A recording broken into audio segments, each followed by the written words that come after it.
Let's see how to add a disk in VirtualBox.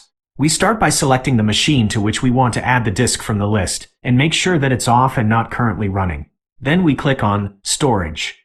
We click on Controller, SATA, then we click on the icon that says Add Hard Disk. Here, we choose Create, and for the format I'll go with the default, which is VDI.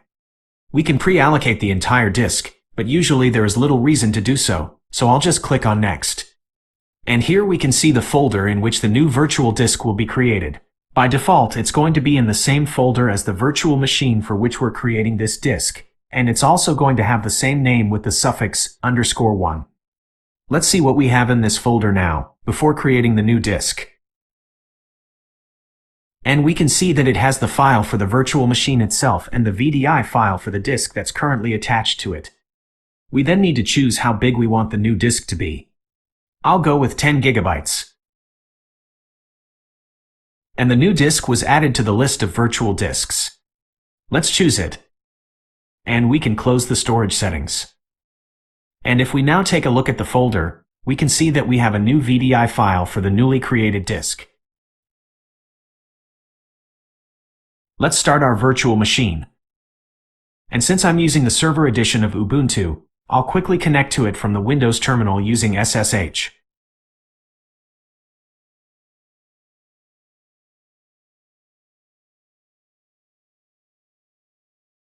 Now, we need to configure the new disk in Ubuntu. Let's start by listing the disks using lsblock. And we can see that we currently have a disk called SDA, and it has two partitions, SDA1 and SDA2. And we can also see that the mount point for SDA2 is /, which means that this is the partition that's used for Ubuntu itself. We can also see SDB, which is the disk we just created, and we can see that its size is 10 gigabytes, which is what we allocated. But currently this disk has no partitions and no mount points, so even though it's there, we cannot use it yet. First thing is going to be creating a partition in the new disk, and to do that we can use cfdisk. We need to specify the disk that we want to work on, and in our case it's SDB, but notice that we have to specify the full path to this disk, so we have to prepend it with /dev. For the label type, I'll go with GPT. And now, as you can see, we have a few options at the bottom. We want to create a new partition, so I'll choose New. We can see that we currently have 10 gigabytes of free space, and since I only want one partition in my disk, I'm going to allocate the entire disk size to this partition. That's the default, so we can just hit Enter. And the new partition was created in the disk, and it was named SDB1. We need to write the changes to the disk. And here we have to type in the word yes. And we're done with that, so let's choose Quit. Let's run lsblk again. And we can see that we now have the SDB1 partition under the SDB disk. We now need to initialize a file system for the new partition, and to do that I'll use the makefilesystem.ext4 command. And of course we need to specify the partition. So, we now have a disk, and also have a partition in this disk. But the partition is not mounted, so we can't use it yet. To permanently mount the partition, we can edit the fstab file. The thing is that to configure this file, we're going to need a few details about the partition, and to get them we can use the blockid command. Notice that I run it as superuser. So we got some details about each of our partitions, and among them we can find SDB1, which is the partition we just created. We're going to use these details in a minute, so let's save them in a temporary text file. To mount a partition, we need a mount point, which is nothing but a folder. This folder can be anywhere on the computer, but if we want to follow best practice, we should place it in the Media folder. I'll just call it New Disk, and let's save its name too, as we're going to use it in a minute.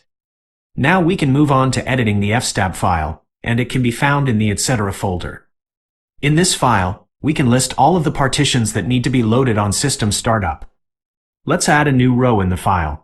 And this file is basically a table, and the columns are specified here, in triangular brackets. So the first column is File System, and here we need to provide the UUID of the folder. Next up is the mount point, and I'm going to provide the name of the folder we created for this purpose.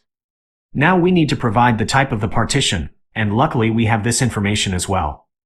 For options, I'll go with defaults.